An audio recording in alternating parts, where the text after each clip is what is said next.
Hi friends, ಎಲ್ಲರಿಗೂ ಕೂಡ ಮತ್ತೊಮ್ಮೆ ನಮ್ಮ ಚಾನಲ್ಗೆ ನಿಮಗೆ ಸ್ವಾಗತ. ಇವತ್ತಿನ ಒಂದು ವಿಡಿಯೋದಲ್ಲಿ ಎಲ್ಲರಿಗೂ ಕೂಡ ಗೊತ್ತಿದೆ, ಡೆಲ್ಲಿ ಪೊಲೀಸ್ ಕಾನ್ಸ್ಟೇಬಲ್ ಈ ಒಂದು ಪೊಲೀಸ್ ಕಾನ್ಸ್ಟೇಬಲ್ನ ಒಂದು ಏನಪ್ಪ ಬಿಡುಗಡೆ ಮಾಡಿದ್ದಾರೆ ಅಂತ ಅಂದರೆ, ಈಗ ನೋಟಿಫಿಕೇಷನ್ ಬಿಡುಗಡೆ ಮಾಡಿದ್ದಾರೆ. ಇದಕ್ಕೆ ಸಂಬಂಧಪಟ್ಟಂತೆ ಈಗಾಗಲೇ ನಾನು ಬೆಳಗಿನ ವಿಡಿಯೋದಲ್ಲಿ ನಿಮಗೆ ಸಂಪೂರ್ಣವಾಗಿ ಮಾಹಿತಿಗಳನ್ನು ತಿಳಿಸ್ಕೊಟ್ಟಿದ್ದೇನೆ, ಯಾರ್ಯಾರು ಅಪ್ಲೈಯನ್ನು ಮಾಡ್ಬೋದು ಅಂತ. ಅದಕ್ಕಾಗಿ ಈಗ ನಾವು ಡೈರೆಕ್ಟಾಗಿ ನಾವು ಅಪ್ಲಿಕೇಶನನ್ನು ಹೇಗೆ ಹಾಕೋದು ಇದರ ಬಗ್ಗೆ ಸಂಪೂರ್ಣವಾಗಿ ಈ ಒಂದು ವಿಡಿಯೋದಲ್ಲಿ ಮಾಹಿತಿಗಳನ್ನು ತಿಳಿಸ್ಕೊಡ್ತಾ ಹೋಗ್ತೇನೆ. ವಿಡಿಯೋನ ಸ್ಕಿಪ್ ಮಾಡದೆ ಸಂಪೂರ್ಣವಾಗಿ ನೋಡ್ತಾ ಹೋಗಿ. ಅದಕ್ಕೂ ಮುಂಚೆ ನೀವೇನಾದರೂ ಫಸ್ಟ್ ಟೈಮ್ ನಮ್ಮ ಚಾನಲ್ನ ನೋಡ್ತಾ ಇದ್ದರೆ ತಪ್ಪದೆ ನಮ್ಮ ಚಾನಲ್ನ ಸಬ್ಸ್ಕ್ರೈಬ್ ಮಾಡ್ಕೋಬೋದು. ಅದಕ್ಕೂ ಮತ್ತು ಇಲ್ಲಿ ಯಾರ್ಯಾರು ಲೈಕ್ ಮಾಡಿಲ್ಲ ಎಲ್ಲರೂ ಕೂಡ ಲೈಕ್ ಮಾಡಿ. ಮೊದಲನೇದಾಗಿ ಬನ್ನಿ, ಈಗ ನಾನು ಈಗಾಗಲೇ ಡಿಸ್ಕ್ರಿಪ್ಷನಲ್ಲಿ ಲಿಂಕ್ನ ಕೊಟ್ಟಿದ್ದೇನೆ. ಏನಪ್ಪ ಲಿಂಕ್ ಅಂತ ಅಂದರೆ, ಈ ಒಂದು ಡೆಲ್ಲಿ ಪೊಲೀಸ್ ಕಾನ್ಸ್ಟೇಬಲ್ ಏನಿದೆ, ಇದು SSC ಅಥವಾ ಸ್ಟಾಫ್ ಸೆಲೆಕ್ಷನ್ ಕಮಿಷನ್ನಿಂದ ನಡೆಸ್ತಕ್ಕಂತಹ ಒಂದು ಏನಿದೆ ಅಪ್ಲಿಕೇಶನ್, ಇದು ಎಕ್ಸಾಮ್ ಇದು. ಅದಕ್ಕಾಗಿ ಈಗ ಸ್ಟಾಫ್ ಸೆಲೆಕ್ಷನ್ ಕಮಿಷನ್ಗೆ ನೀವು ಭೇಟಿ ನೀಡಬೇಕು, ಅಥವಾ ಡಿಸ್ಕ್ರಿಪ್ಷನಲ್ಲಿ ಈಗಾಗಲೇ ಲಿಂಕನ್ನು ಕೊಟ್ಟಿರ್ತೇನೆ, ಅದರ ಮೇಲೆ ಕ್ಲಿಕ್ ಮಾಡಿದರೆ ಇಲ್ಲಿಗೆ ನೀವು ಬರ್ತೀರಾ. ಇದಾದ ಬಳಿಕ ನಿಮಗೆ ಇಲ್ಲಿ ಲಾಗಿನ್ನ ಮಾಡಬೇಕಾಗಿರ್ತದೆ. ಆಲ್ರೆಡಿ ನೀವೇನಾದರೂ SSC CGL CHSL ಏನಾದರೂ ಬರಿತಾ ಇದ್ದರೆ ನೀವು ಡೈರೆಕ್ಟಾಗಿ ಲಾಗಿನ್ ಆಗ್ಬೋದು. ಇಲ್ಲ ಅಂತಾರೆ ನೀವು ನ್ಯೂ ರಿಜಿಸ್ಟ್ರೇಷನ್ ಅಂತ ಮಾಡಿಸಿ ಮೊದಲು ರಿಜಿಸ್ಟ್ರೇಷನ್ ಮಾಡ್ಕೋಬೇಕು, ಆಯಿತಾ. ನೆಕ್ಸ್ಟ್ ಈಗ ನಾವು ಡೈರೆಕ್ಟಾಗಿ ಬರೋಣ. ಲಾಗಿನ್ ಮಾಡ್ಕೊಂಡಿದ್ದೇನೆ ಈಗ ನಾನು ಈಗಾಗಲೇ. ಯಾಕೆ ಅಂತಾರೆ, ನಾನು ಬೇರೆ ಬೇರೆ ಪರೀಕ್ಷೆಗಳನ್ನು ಬರೆದಿದ್ದೇನೆ, CGLಗಳನ್ನು ಕೂಡ ಬರೆದಿದ್ದೇನೆ, CHSLಗಳನ್ನು ಕೂಡ ಬರೆದಿದ್ದೇನೆ. ಪ್ರೆಸೆಂಟಾಗಿ ನಾನು ಬ್ಯಾಂಕಿನಲ್ಲಿ ಕೆಲಸವನ್ನು ಮಾಡ್ತಿದ್ದೇನೆ. ಯಾಕೆ ಅಂತಂದರೆ IBPS ಎಕ್ಸಾಮ್ಗಳನ್ನು ಟೋಟಲಾಗಿ 7ರಿಂದ 8 ಎಕ್ಸಾಮ್ಗಳನ್ನು ಕೂಡ ನಾನು ಕ್ಲಿಯರ್ ಮಾಡಿದ್ದೇನೆ. ಅದಕ್ಕಾಗಿ ಈಗ ಪ್ರೆಸೆಂಟ್ ನಾನು ಬ್ಯಾಂಕಿನಲ್ಲಿ ವರ್ಕ್ ಮಾಡ್ತಾಯಿದ್ದೇನೆ. ಜೊತೆಗೆ ನಾನು ಕೂಡ CGL ಬರಿತಾ ಇರ್ತೇನೆ ಅವಾಗವಾಗ, ಓಕೆನಾ. ಈಗ ಬರೋಣ. ಮೊದಲನೇದಾಗಿ ಈ ಒಂದು constable executive male and female Delhi police examination ಅಂತದೆ ಇದು ನೋಡಿ. ಇದರಲ್ಲಿ ಇಲ್ಲಿ ನಿಮಗೆ ಅಪ್ಲೈ ಅಂತ ಕೊಟ್ಟಿದ್ದಾರೆ. ಈ ಒಂದು ಅಪ್ಲೈ ಮೇಲೆ ಕ್ಲಿಕ್ ಮಾಡಿ. ಅಪ್ಲೈ ಮೇಲೆ ಕ್ಲಿಕ್ ಮಾಡಿದ ನಂತರ ನಿಮಗೆ ಒಂದು ಇಂಟರ್ಫೇಸ್ ಬರ್ತದೆ, ಸ್ವಲ್ಪ ಲೋಡ್ ಆಗ್ತಾ ಇರ್ತದೆ. ಅದು ಲೋಡ್ ಆದ ನಂತರ ಒಂದು ಇಂಟರ್ಫೇಸ್ ಬರ್ತದೆ, ಅಲ್ಲಿ ನಿಮಗೆ ಕರೆದುಕೊಂಡು ಹೋಗ್ತೇನೆ.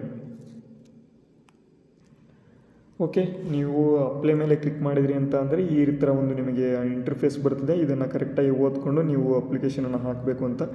ಇಲ್ಲಿ ನಿಮಗೆ ಹೈಟ್ ಆಗಿರ್ಬೋದು, ಏನು ಫೋಟೋ ಹೈಟ್ ಆಗಿರ್ಬೋದು, ಮತ್ತು ಇಲ್ಲಿ ಸಿಗ್ನೇಚರ್ ಎಷ್ಟು KB ಒಳಗಿರಬೇಕು, ಎಷ್ಟು MB ಒಳಗಿರಬೇಕು, ಎಲ್ಲ ನಿಮಗೆ ಮಾಹಿತಿ ಇಲ್ಲಿ ಸಿಗ್ತದೆ.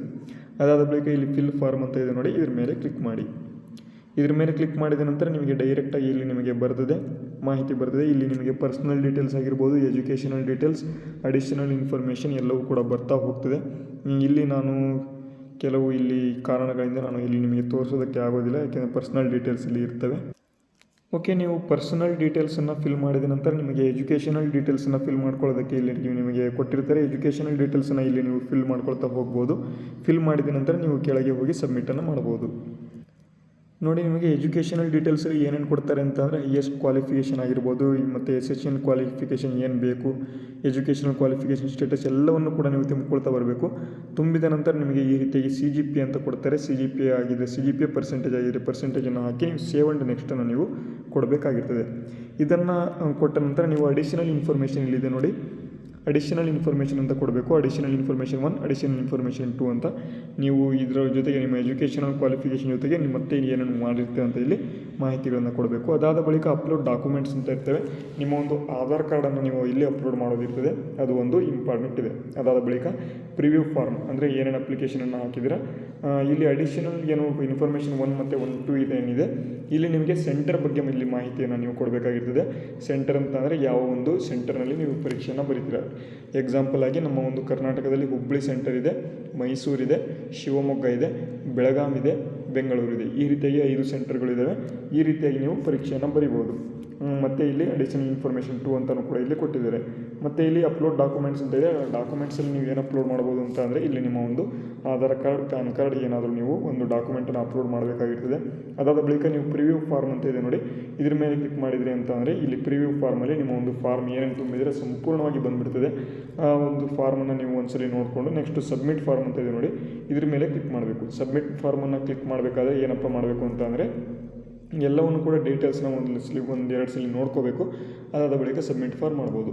ನಿಮಗೇನಾದರೂ ನೀವು ಇಲ್ಲಿ ಫೋಟೋ ಅಪ್ಲೋಡ್ ಮಾಡಬೇಕಾದ್ರೆ, ಫೋಟೋ ಏನಾದರೂ ಇಲ್ಲಿ ಲೈವ್ ಫೋಟೋ ತೆಗೆಯೋದಕ್ಕೆ ಬರುತ್ತೆ. ಇಲ್ಲಿ ಅಪ್ಲೋಡ್ ಯಾವುದೇ ಆದಂಥ ಒಂದು ಫೋಟೋನ ಅಪ್ಲೋಡ್ ಮಾಡೋದಕ್ಕೆ ಬಿಡೋದಿಲ್ಲ. ಲೈವ್ ಫೋಟೋ ಅಂತ ಅಂದರೆ ನೀವು ಲ್ಯಾಪ್ಟಾಪ್ ಯೂಸ್ ಮಾಡ್ತಾ ಇದ್ದಲ್ಲಿ ಡೈರೆಕ್ಟಾಗಿ ಫೋಟೋ ತಗೊಳ್ತದೆ. ಕೆಲವೊಂದು ಫೋನ್ಗಳಲ್ಲೂ ಕೂಡ ಡೈರೆಕ್ಟಾಗಿ ಫೋಟೋ ಹಾಕ್ಬೋದು, ಆದರೆ ಕೆಲವೊಂದು ಫೋನ್ಗಳಲ್ಲಿ ಬರೋದಿಲ್ಲ. ಏನು ಕೆಲವೊಂದು ಫೋನ್ಗಳಲ್ಲಿ ಬರೋ ಫೋನ್ಗಳಲ್ಲಿ ನೀವು ಯೂಸ್ ಮಾಡ್ಕೋಬೋದು.